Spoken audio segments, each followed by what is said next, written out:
Thursday வந்து ஈவினிங்காக வந்து என்னோடய ரோஸ் செடிக்கு கொஞ்சம் பராமரிப்பு பண்ணலாம் அப்படிங்கிறக்காக வந்து அந்த தேங்காய் எடுப்போம்ல அந்த நார், அதை எப்போவுமே ரோஸ் செடியில் வந்து லைட்டாக நம்ம அடியில் வந்து முட்டைத்தோல், வெங்காயத்தோல் எது போட்டாலும் மேலே வந்து லைட்டாக வச்சு விட்ருவேன் அப்படியே.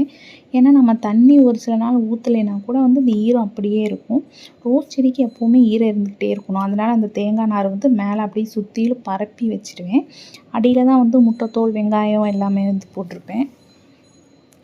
நான் இந்த சைடு அதை பண்ணிட்டு வரக்குள்ளே என்னோடய குட்டி விவசாயி வந்து என்ன பண்ணிகிட்ருக்காங்கன்னா, கீரையெல்லாம் எப்படி இருக்குதுன்னு செக் பண்ணிகிட்ருக்காங்க. அப்புறம் தேர்ஸ்டே எப்போவுமே வந்து நான் சாய்பாபா கோயிலுக்கு போவேன் அப்படிங்கிறக்காக வந்து கேசரி பண்ணுவேன்.